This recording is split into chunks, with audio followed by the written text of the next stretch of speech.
Hello, everyone. Thank you so much for joining us. Today, we have our first webinar with Gunnison Copper.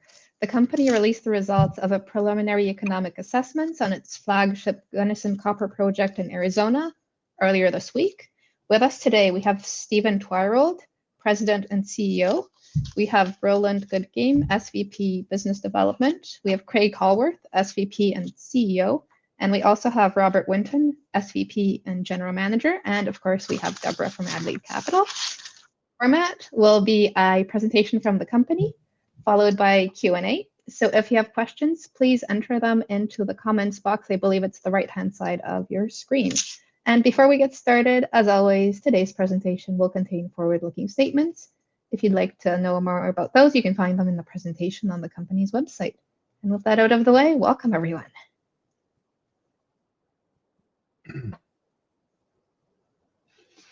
Okay, well, look, my name's Stephen Twyrold, President and CEO of the company. Thank you very much for joining us today, logging on and listening to the story. Myself and the rest of the management team are going to cover not just the Gunnison project that we did the PEA on, but many of our other assets. I think it's important here to just take a minute to look at the screen there, that photograph. I believe it differentiates us from many of the other junior companies that are down here in Arizona. We already have operating infrastructure. So that is the solvent extraction electrowinning plant at our Johnson Camp mine. It produces grade A copper cathode.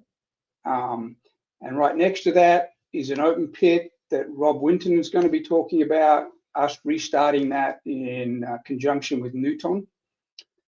What you can't see is about 2-3 kilometers south of that is our Gunnison project. And that's the one we've just released the PEA on. Roland and Craig are going to take you through the Gunnison story and some of the exploration updates. But, for a company that's got a market cap of around $30 million US, we've got all this infrastructure in place. It's going into production next year. And we have this massive project like Gunnison that we're going to be developing. We believe we're seriously undervalued, and the management team and the board are very focused on creating that shareholder value over the next year or so. So I myself and the rest of the team are going to be making forward-looking statements. So we have disclaimers around those statements. I encourage you to get on our website and read that in more detail. In fact, you should get on our website and look at all the information we have on these projects. This presentation is also on the website, so you can go through it again. But there's a lot of other good information that's worth looking at. And the technical report for the Gunnison project that we just did the PEA on, will be on the website when that becomes available soon. So we're listed on the Toronto Exchange, so and also here in the US on the OTC and in Frankfurt. But we're an Arizona-based company. I'm sitting in Phoenix right now. Our management team are located in Phoenix and Tucson. And all our projects are here in Arizona, about 65 miles sort of southeast or east of Tucson, about an hour drive out of Tucson. And we're in what's called this Arizona copper porphyry belt, shown on the sort of pinky orange color on the map. So, for those of you who don't know, Arizona is the biggest copper producing state in the US. And the porphyry belt of Arizona is world class. You have many of the majors here: Rio Tinto, BHP, Freeport-McMoRan is based here in Phoenix. So the whole state is geared around copper production and making it possible for companies like ourselves to bring these projects into production and get this copper into the US market that we're hoping to produce. So it is a tier 1 jurisdiction. There's no doubt about that. You can definitely do business down here, and we've been very successful in building our operations. Rob Winton is going to talk to you about Johnson Camp. As I said, it's in construction. Roland and Craig are going to talk to you about strategy and also our Gunnison Open Pit. But like I said, we believe the infrastructure we have in these projects are how really differentiate our company against many of our peers. And we have some major catalysts coming, some in this year, but going into 25 and 26. So with that introduction, I'm going to hand it over to Craig. Gunnison Copper. Who are we? A pure play copper vehicle, a multi-asset developer, a soon-to-be producer, and owner of the entire Cochise mining district in the Arizona Copper Belt. We are Gunnison Copper. There are 12 known deposits in our portfolio, all within 8 kilometers, an economic radius that can share infrastructure and processing capacity to boost our portfolio returns. If I can direct your attention to the image, this shows the largest and most important 3 assets. It is to scale and contiguous. Altogether, there is over 1.1 billion tons of known copper resources in these 3 assets. First on the left, our flagship Gunnison resource. We've recently optimized it as an open pit operation, producing over 84,000 tons of copper per year, an NPV of $1.3 billion, an IRR of 21%, and a payback period of 4.1 years. It is differentiated from nearby peer projects by 1, its streamlined path to permitting, requiring only amendments of existing permits rather than new ones. 2, its rail link that reduces freight-in costs for key inputs. And 3, its lower cost to mine gravel overburden. Next, in the middle, the Johnson Camp mine, which we are currently in construction to restart production in mid-next year. It will have 2 circuits, a traditional acid heap leach circuit and a sulfide leach circuit using the technology of Nuton LLC, a subsidiary of Rio Tinto.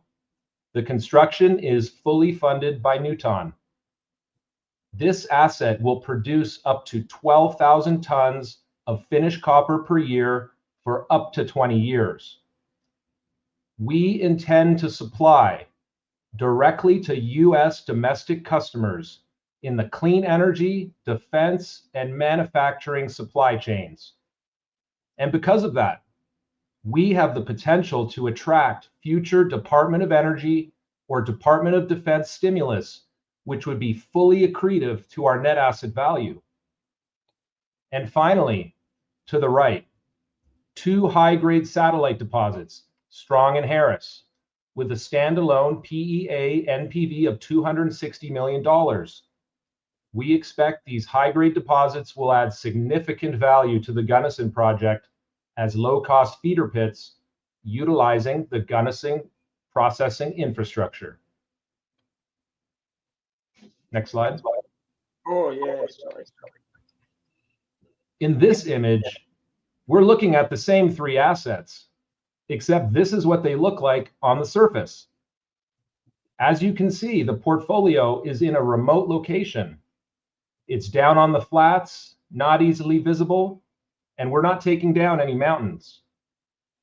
But, and most importantly, there is no federal nexus, and therefore no federal permitting required to put Gunnison Open Pit into operation.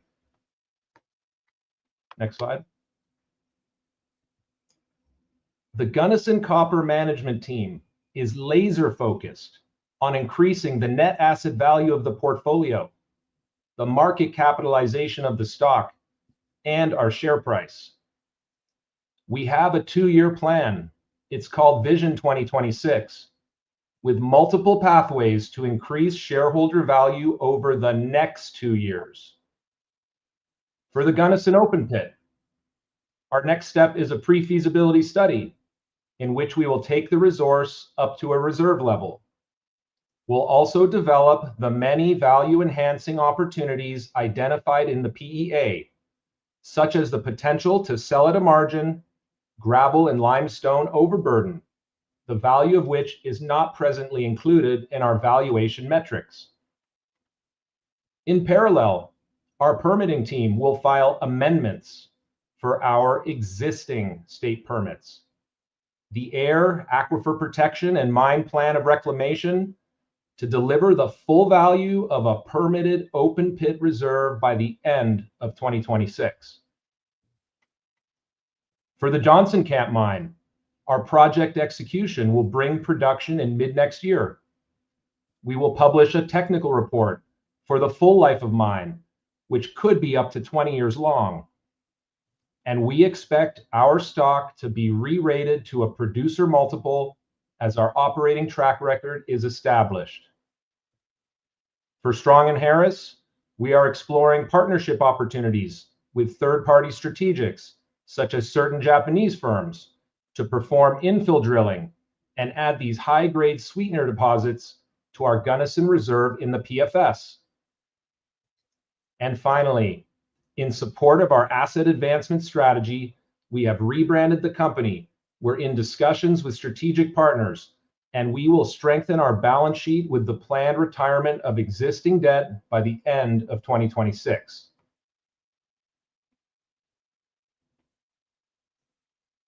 The key message on this slide is we are undervalued right now. There wasn't a clear understanding in the market of the value of the Gunnison deposit in its previous configuration, or the life of the mine value at Johnson Camp post-restart. But with our Vision 2026 plan, Gunnison Open Pit, Johnson Camp mine production, and satellite deposits advancement, we intend to bring up our valuation significantly.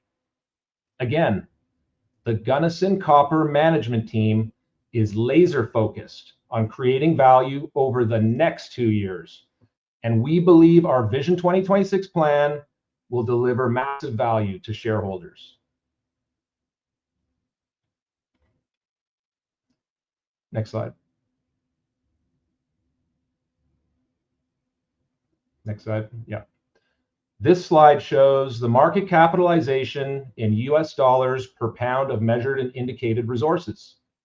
It compares Gunnison Copper to peers with nearby projects. As you can see, we're clearly undervalued versus the peer group at 0.6 cents per pound versus the peer group average of 2.7 cents per pound. This implies a 450% return over 2 years as we execute on our Vision 2026 strategy and re-rate to the mean valuation or above. Now I will hand it over to Roland, who led our Gunnison Open Pit PEA study. Thanks, Craig. Gunnison has transitioned to a traditional open pit copper heap leach operation. If you look at the image on the right, that's Johnson Camp on the upper left corner. Rob's going to talk to you about that in a few minutes. The Gunnison Open Pit is a singular large deposit, and it has waste rock facilities and a crushing facility right next to the pit that'll minimize haulage distances, lowering our mining costs.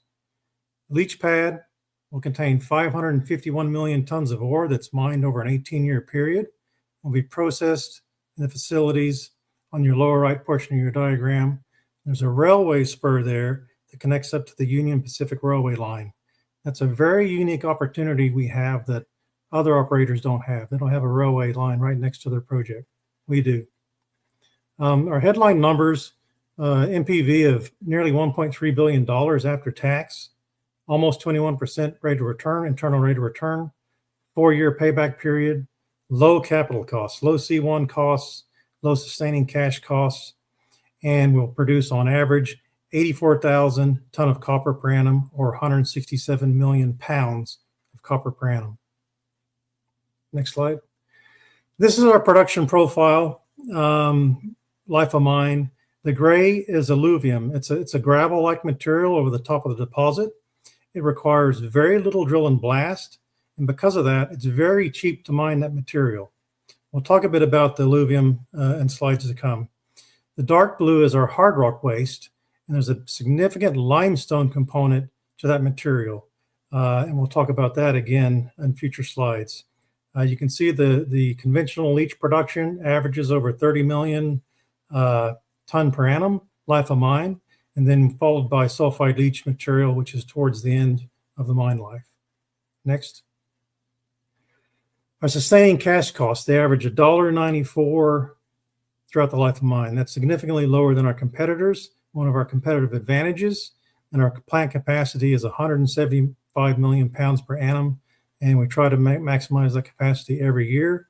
And again, the sulfide component is towards the end of the life of mine production. Next. Capital intensity, we compare very well with our peers. Next. Operating costs, we're a lot lower than our peers. And the reason for that is the mining cost, if you look at that. Again, it's for the reason I explained before. The alluvium, which is a very big component of our earth moving process, is very cheap to mine because it has very little drill and blast associated with it. So we have lower mining costs in general. Next. Opportunities. One of the opportunities we want to look at is the acid plant. The acid plant produces power. We want to look at possibly partnering with the power plant, which is right next door. In addition, there might be some acid suppliers that might want to get involved with the acid plant. And one reason they might want to get involved is, again, there's a rail spur going to be right next to the facilities linked to the major East-West Union Pacific Railway line. And that's where we might try to seek some value out of the alluvium and the limestone I talked about earlier. It's currently waste. If we can see any value out of that, we can put it straight on the rail spur, straight on rail cars, and ship it to the East Coast, West Coast, wherever that material is required. That's something we're going to investigate during the pre-feasibility study that's coming up. Next. This is a cross-section through the Gunnison deposit, and you can see the mineralization in the red and the blue, the pit outline in black, and there's that gravel or alluvial material over the top in yellow I was talking about. And on the east side, there's the limestone that we would like to commercialize as well. Now, there's limited drilling at depth, and the deposit's still open. Lots of sulfide potential. We intend to investigate that during the pre-feasibility study phase to see if we can increase the resource size for Gunnison. Next. Now, this is a significant new opportunity that Gunnison wants to look at. It's an ore sorting opportunity. This is not in the pre-feasibility in the PEA. It will be in the pre-feasibility study, but it's not included in the PEA. If you look at the diagram in the lower left, that's core, and that's an example of the material that would go on the leach pad that's currently in the PEA study. Now, if you look at it carefully in the green boxes, that's high-grade copper mineralization. That's going about 3% copper. The intervening material, the off-white appearing material, has no copper in it, and it's high acid-consuming material. The objective for the ore sorter is to take that material, segregate it into the high-grade copper component and the waste component. The reason for that is so we can only treat that high-grade copper mineralization going 3% that you see in the image and discard the waste material so it doesn't consume acid. The effect will be to lower the operating costs because you're requiring a lot less acid, lower the capital costs for the acid plant because you need less acid, and lower the capital costs for the leach pad. You need a smaller area. And that's a unique opportunity that we have that is not afforded to other operators. As you can see, the mineralization, it's high grade, it's contained in veins, whereas most porphyry copper producers, it's disseminated mineralization, and they're not afforded this opportunity. So it's unique to our project. Next. As Craig said earlier, we're fully permitted. We have an existing APP permit, mine reclamation plan, air quality permit, and these will require amendments to include new Gunnison infrastructure. Next. This is the path forward for Gunnison. We just completed our PEA. 2025 and 2026, we'll be conducting our pre-feasibility study, permit amendments with the aim to have a reserve and be permitted by the end of 2026. Then we'll go straight into feasibility study, detailed engineering, decision to mine, and construction starting in 2028. Following a 2-year construction period, first copper will be seen 2023. Next slide. Okay, now I'm going to turn it over to Rob, and he's going to talk to you about Johnson Camp. Thank you, Roland. Right on. So it's been mentioned before, we have control of the entire district, and we have a lot of exploration opportunity as well. The copper porphyry style that fed all these mineralizations, the Gunnison and Johnson Camp mines, they really are underexplored. So a lot of great opportunities from an exploration potential in our fully controlled mining district. Right, Stephen? Excellent. So on the Johnson Camp mine, there's the two pits that feed this. In the first iteration, we'll be pulling from the Burrow pit, the one on the top. And what's missing from that picture is the SXEW. So the 25 million pound per annum SXEW plant is nestled right next to the Burrow pit. So again, partnered with Nuton, they've been an incredible partner as we've developed this project. We're in construction right now. I'll get into a little bit of the timeline in a further slide. But we're looking for first copper production in early H2 of 2025. And again, this is a 20-year project with the first 5 years really supported and assisted by Nuton and the further Rio team. Thank you. Just a quick cross section. And again, the first 4 years is really driving the Nuton process. It's the phase 1 of our pit design. And those orange and red colors you're seeing is really what's driving the Nuton desire for their technology demonstration. That's our higher grade sulfide material. And again, it allows this project to really take hold. And again, lots of open exploration opportunities in Johnson Camp as well as Gunnison. Thank you. More on the timeline. So again, we are building our heap leach pad right now. We received our final permit about a month ago. We're looking to start mining here in the coming weeks. Our mining contractor has been selected. We're receiving some of that equipment on site right now. We'll be stockpiling material in later Q1, Q2 of next year, and then we begin our production. And again, we have a standard run of mine oxide operation, and then the Nuton technology demonstration. Again, 3 to 4 year project with Nuton, and then we transition to our further life of mine operation. And again, just to highlight the district. So again, the big red colored in the middle is Gunnison. We've got Johnson Camp going further north, Strong and Harris. And again, that opportunity for exploration is significant, as we're in a pretty much a copper porphyry style, very similar to our friends at Hermosa and the project there. So again, lots of potential, underexplored. No modern technology used in this district as of yet. So again, as we bring these mines into production, the future is bright on the exploration front with Gunnison.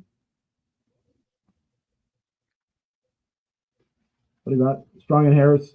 Again, the opportunity here, we did a PEA in late 21 that envisioned having its infrastructure all tied into the open pit there.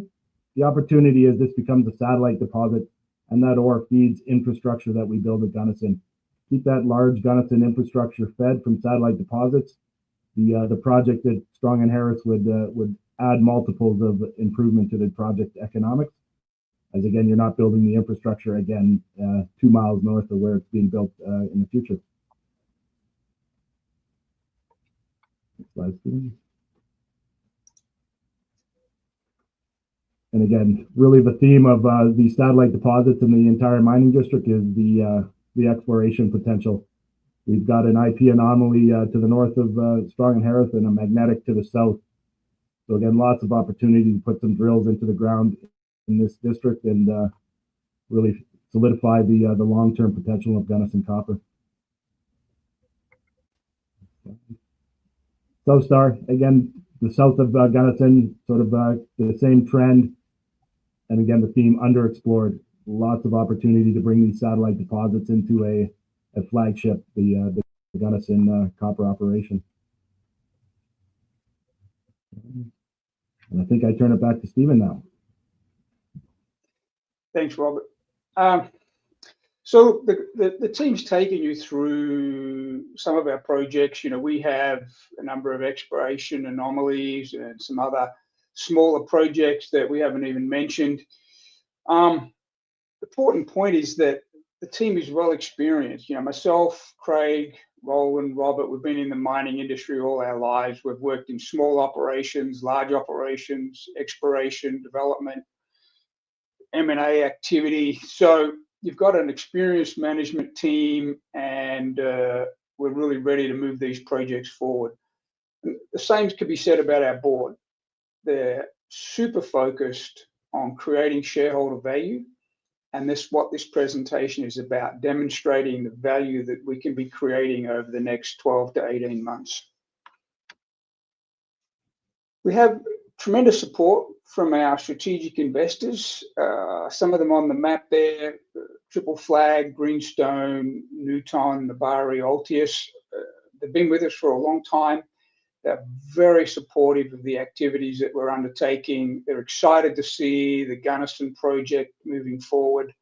And so we're enjoying that support from our major investors and stakeholders.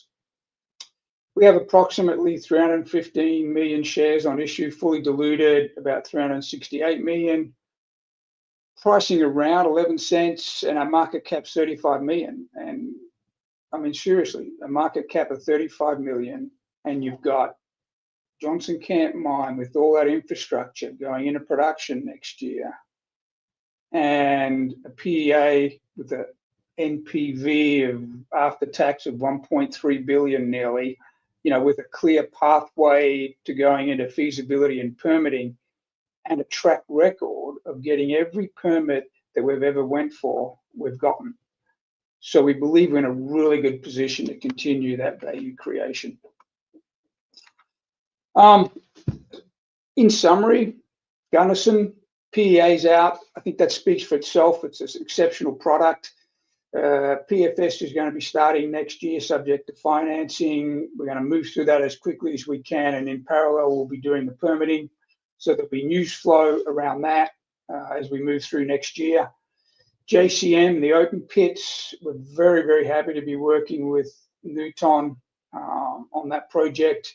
That's a sulfide leach project, as well as the oxide leach. And so this is kind of like a groundbreaking for the industry to see this moving forward. So we're going to be progressing the construction. You get on our website, there's a construction component. You can see some photos there. The idea is to be, mobilizing that mining fleet later this year, mining in the later half of this year, and copper production the first half of 2025, maybe rolling into this, early the second half of 2025. But really, the big picture here is, we're going to be having an operating asset next year, but we control this whole mining camp, and it's the first time that this mining camp has been under one ownership ever. We tied up the last piece of ground in the last month or so. So now we own the whole thing, and we can start thinking about developing all of these assets, sharing the infrastructure potentially. For example, they mentioned Strong and Harris. It has its own PEA out there. But that project in the PEA constructed its own standalone SXEW plant and its own mining fleet and its own admin buildings. Obviously, if we can combine that infrastructure with Gunnison as we move Gunnison forward, the value of these satellite projects just goes up. So that's our goal: develop this whole mining camp, as an integrated mining asset for us. So I want to finish with this picture. We started with this picture. I think it's important for you to realize that we are a mining company. We're not an exploration company. The open pit you see in the background on the left, that's where we're going to be doing the Nuton Johnson Camp restart. So that's going to be going into production later this year and going into next year. So we've got operating teams, we've got management, we've got engineers, geologists, metallurgists, environmental people.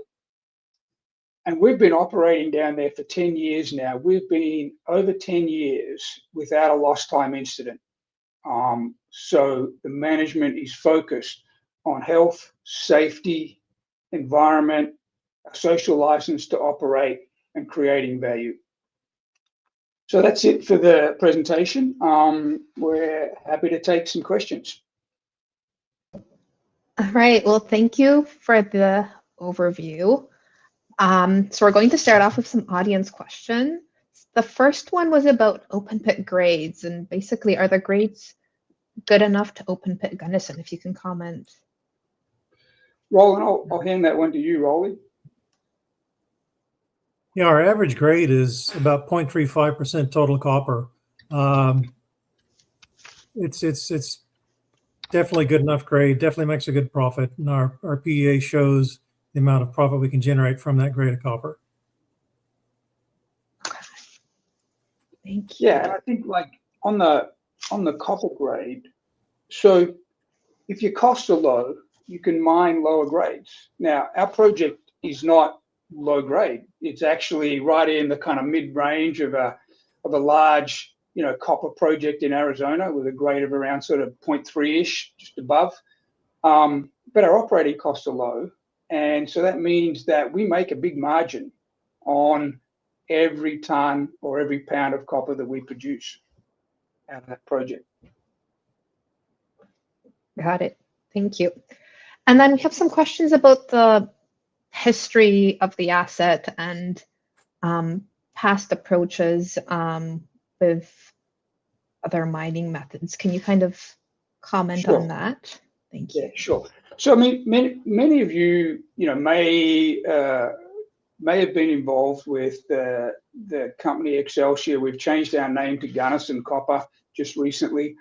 The Gunnison project was originally designed as an in situ copper project. That means you drill, a whole network of wells. You inject in injection wells. You have them surrounded by recovery wells. You pump solution out of the ground, pump it off to the processing facility.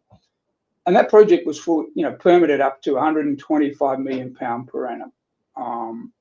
So we started ramping that project up in 2020. We had some challenges. COVID didn't help, of course. And some of those challenges related mainly to, permeability. If you're going to do in situ mining, you've got to be able to push the solution through the ground. We were generating some gas bubbles that were blocking some of the fluid pathways. And so we believe that hydraulic fracking was a good solution to that problem, right? Can solve that problem. But whilst we were going through how we fix the in situ, we took a step back and said, look, this is not a binary outcome here. And people believe that, if the in situ didn't work, it was binary and there's no value, in a deposit that's got billions of pounds. So as a management team, as an executive team, it's really important for us to demonstrate that this project has value independent of in situ mining. And that's what the Gunnison PEA is all about. There's tremendous value there. So we're going to move the open pit forward through pre-feasibility study, but the well field is going to be maintained on care and maintenance, and we want to maintain that optionality. So to be clear here, like everyone else who's moving forward with an open pit, that's their only option. We still have the option to do the hydraulic fracking and see if the in situ can be brought back online and in production. So we're going to do those in parallel, but our big effort is to move the open pit forward because that's going to be demonstrated value against our peers. Our peers have market caps 2 to 3 times what we have, and they're doing open pit mining. Our market cap's nothing, well, not nothing, it's $30 million on a massive asset. And that's because the in situ didn't ramp up as we expected it to. So the best path forward, we believe, for the in situ is to see if we can access funding through the Department of Energy, Department of Defense, or alternate financing methods that are non-dilutive, that can give us the time and money to go out and keep moving the in situ forward. But we don't want that to defocus us from delivering this PFS on the open pit as soon as we possibly can. Got it. Thank you. And we have some technical questions from the audience as well. How were the numbers for power determined in the PEA? Yeah, that's going to be a question for Roland as well. He's most heavily involved in that PEA. It's simply taking all the typical study you do. You take all the electrical power consumption that's required from the various pieces of equipment you need, and you take that and you calculate kilowatt hours and multiply it by your power cost. It's just very straightforward engineering exercise. Yeah, I just add to that, the power cost, that's something that is available from our provider, Sulphur Springs, that we have an existing relationship. We have operations that are using power. And so those are contacts that we've leveraged to discuss, large scale purchases at the levels needed for the Gunnison Open Pit. And they are fully able to provide all the power we need and at a good industrial rate. And that's the rate that we've used in the study.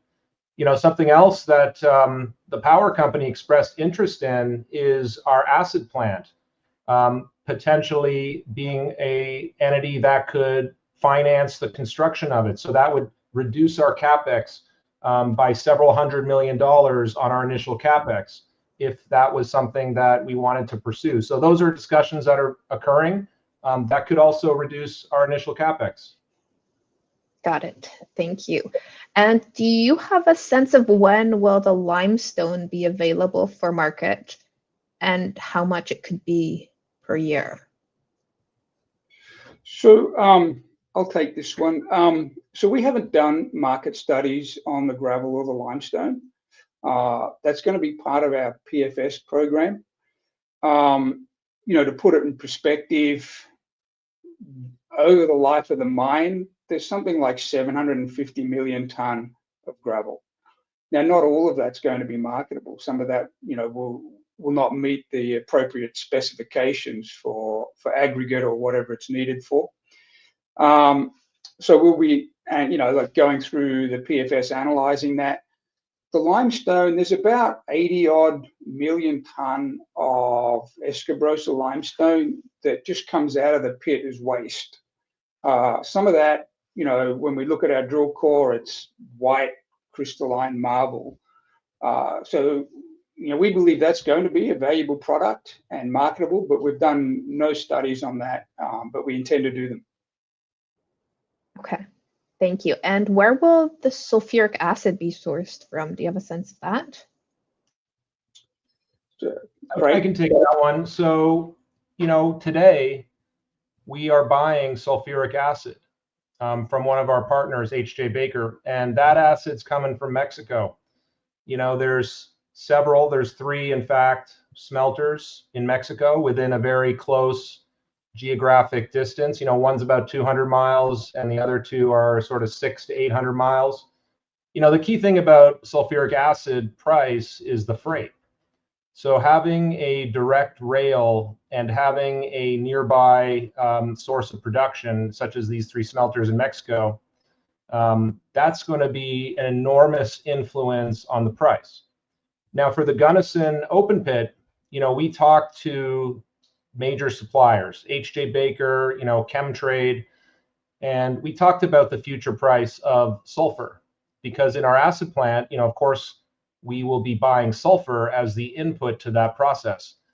And so we based our sulfur purchases on these same three Mexican smelters. They produce a lot of sulfur, they're close by, and we're using the Tampa CFR benchmark forecast for that. So that's where we plan to source the sulfur. There could be, in some years, additional acid purchases required in certain years if it was to exceed the capacity of our plant, or in other years, we might have excess acid. From our discussions with other mines and other projects in southern Arizona, this region is expected to be in a long-term net deficit of acid. So in the cases where we have some excess acid, we think that that's something we could sell at a margin locally. Okay, thank you. And last question I hand it over to Deborah. Is there potential for the Nuton technology to be utilized beyond 2029? You can do that, Rob. You're closest to that. I can take that one. Absolutely. So in our partnership with Nuton, again, this is a demonstration of their technology, But the future envisions a potential joint venture. So again, if Nuton and if Gunnison want to produce a joint venture, that's one path that Nuton will be used post 2029. We also envision the use of the technology. So getting a price for that technology, a fee, a servicing, a production fee, some sort of mechanism to continue the use of the technology beyond 2029. And again, creates a lot of opportunity for the sulfide potential that could be coming from the Gunnison drilling program that we'd have to do as part of our PFS. You know, Rob, I'm going to add to that. I think it's important for people to realize that Gunnison Open Pit is not relying on any sulfide leaching technology, you know, for its major metrics. The sulfide, Roland showed a slide of the production over time. The sulfide, it's only a small amount. It starts in year 8, but you know, something like 90% or whatever that number is of the copper that is mined from that open pit is coming from just oxide mineralization.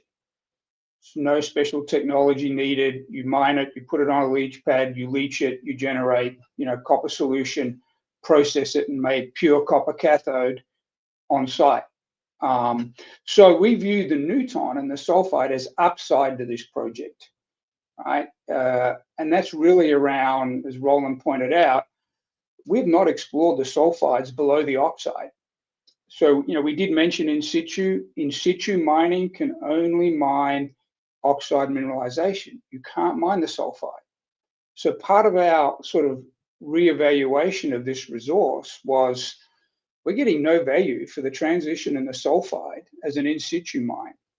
And now that sulfide leaching technology is starting to, you know, to develop on our site included, then we said, well, heck, you know, we're not maximizing this resource, and we should be. And so, you know, we intend to do some drilling on the sulfide material in this PFS to see if we can bring that into the mine plan. But that's an expansion. It's not, you know, as I said, most of the pit is already oxide.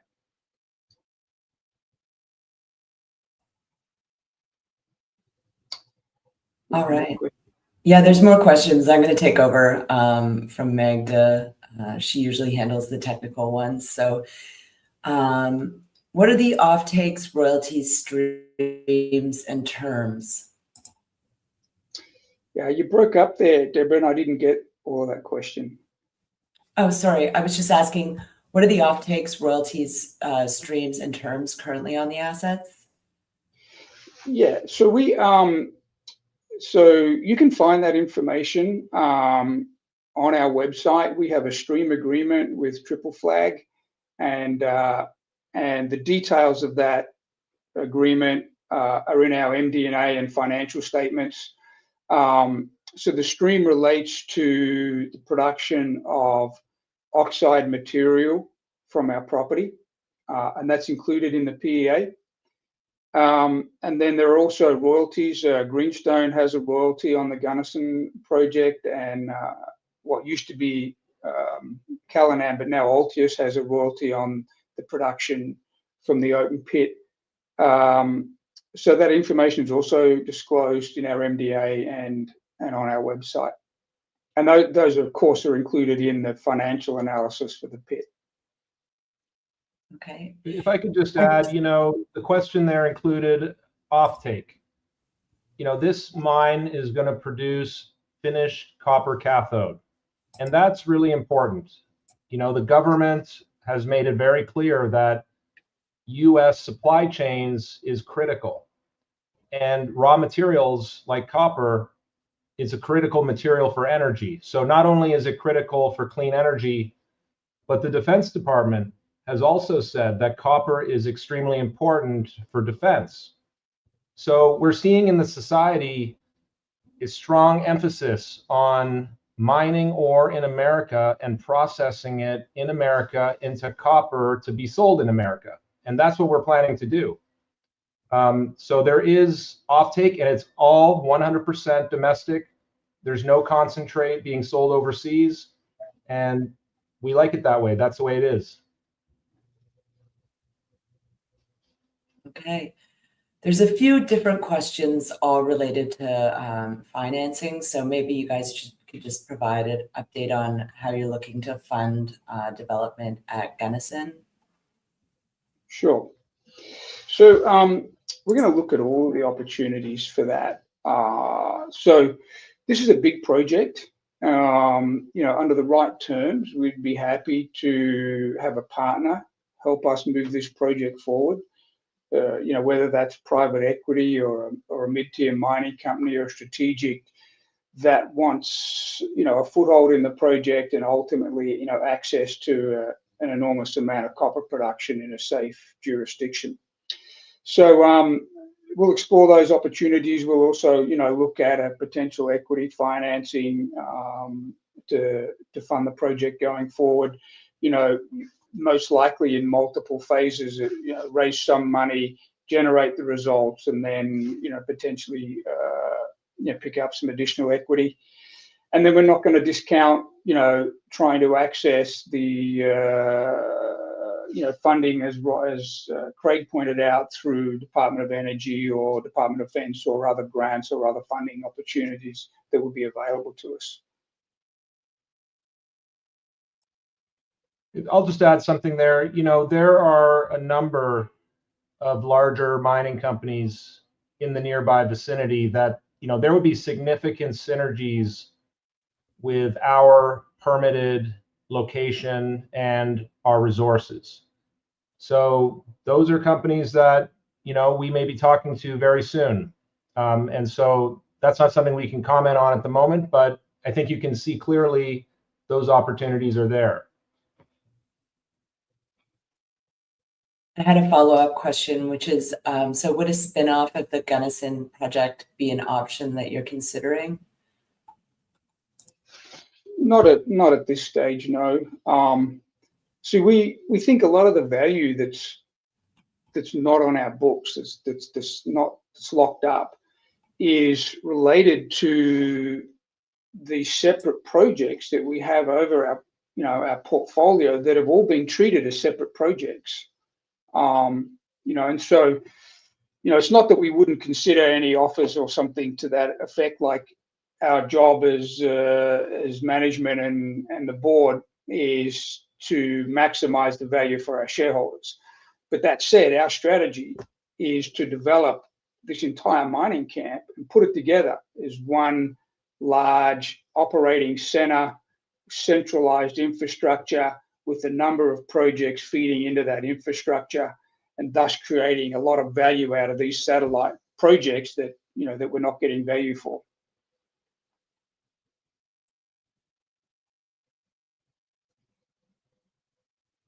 Makes sense. So moving on from that, what water access has been secured for the Gunnison Open Pit? Sorry, can you repeat that? I didn't quite get that. Oh, sorry. What water access has been secured for the Gunnison Open Pit? Yeah. Rolly, do you want to go through that? You're on mute, Rolly. Yeah, no. Well, currently, there are no water access issues at Gunnison. We intend to dewater the pit and use that water that we dewater with to use in our processing facilities, our facilities on site. So currently, we're currently using water at Johnson Camp. There's no restriction on the water that we're using at either operation. Yeah, I mean, and that's a good point. Like, I'll add that we know more about water than any other mining company on Gunnison because we started this project as an in situ mine. And that requires you to have extremely good models and understanding of groundwater and water flow and water use. That project had a certain amount of water consumption, and we permitted that operation. And the water consumption on that project is not sort of materially different than what we'd expect out of the open pit life of mine on average. So we've already kind of factored that into a lot of our planning anyway.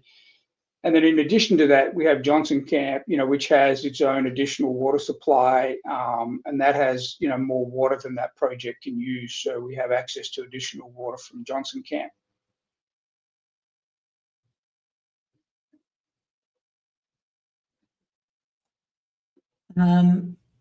Another audience question here. What is your best current guess of when the cash flow from the JCM project will go to Gunnison instead of Nuton? Well, I mean, Craig, you look like you want to answer that. But Yeah, I can take that. Nuton is funding fully the construction and restart of the Johnson Camp mine and any ramp up till we get to profitability. And that'll be what's called stage 2, about 2.5 years of what we think is a 20-year mine life is going to be mined in stage 2. Now, at the end of stage 2, they could easily take an equity stake in us of 49% of that asset. So at that point, if they were to do so, 51% of all the positive cash flow at that point would be used for other purposes. And if they didn't do that, then 100% would be.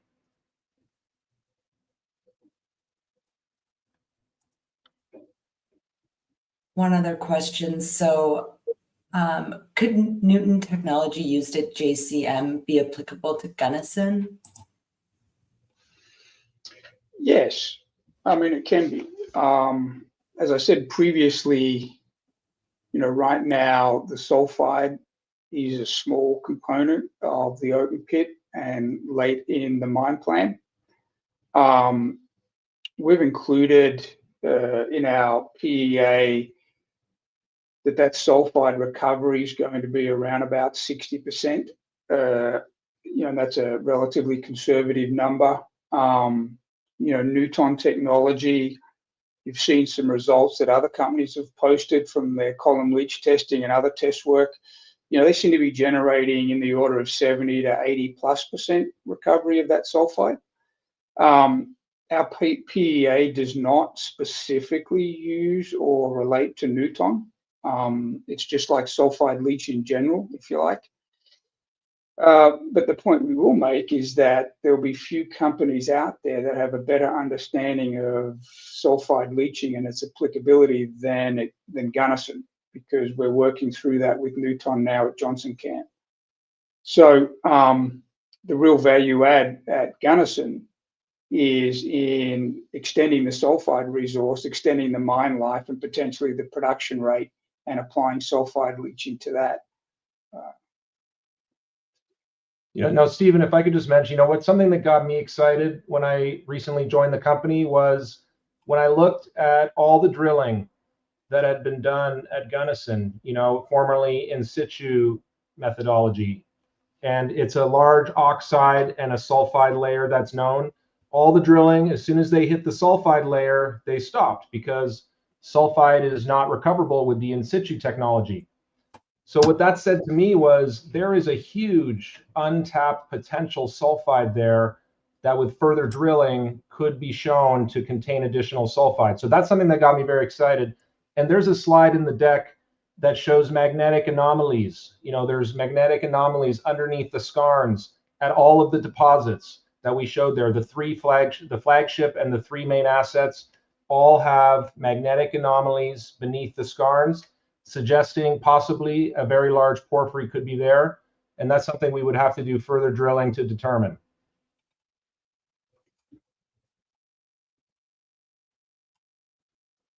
And one last question from the audience. So has the permitting amendment started? No, so not for the Gunnison open pit. No, definitely not. So Johnson Camp, that's fully permitted. We recently updated the aquifer protection permit and the air quality and the mine plan. That process took us typically less than 12 months to amend all of those permits. But we have not started any permitting on the Gunnison open pit, and we're going to need some of that pre-feasibility data to assist with that permitting process.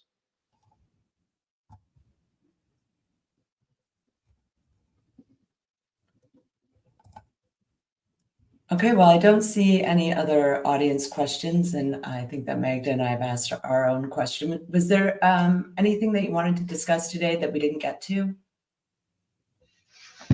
No, I mean, not specifically. I think, look, the takeaway here is we're operating in Arizona, and you can clearly do business in Arizona if you're in the right location. We're definitely in the right location, and we've demonstrated our ability to do that business by bringing projects into production. We brought the in situ into production. We brought Johnson Camp into production. So we're confident from our track record that we're going to be able to bring these future mines into production as well. And I think the other thing is that, like, there's a few junior companies out there that have, you know, an operating facility, an operating team, all that infrastructure in that good location with massive upside projects like Gunnison and some of these satellites. So we think in a really, really strong position to create value for our shareholders over the next sort of 12 to 18 months. And, you know, any of the other executive team, if you want to add to that, feel free. Nope. Okay. Well, I think that's an excellent summary and a good place to leave things. We're right at the top of the hour. So, gentlemen, thank you so much for taking the time to run us through the update and answer audience questions. If anyone has any further questions or would like a one-on-one call, please feel free to reach out. We'd be happy to set that up for you. Thanks to the audience participants for your questions and for joining us today. And I hope everyone has a great afternoon. Yes, thank you very much. Thanks. Bye.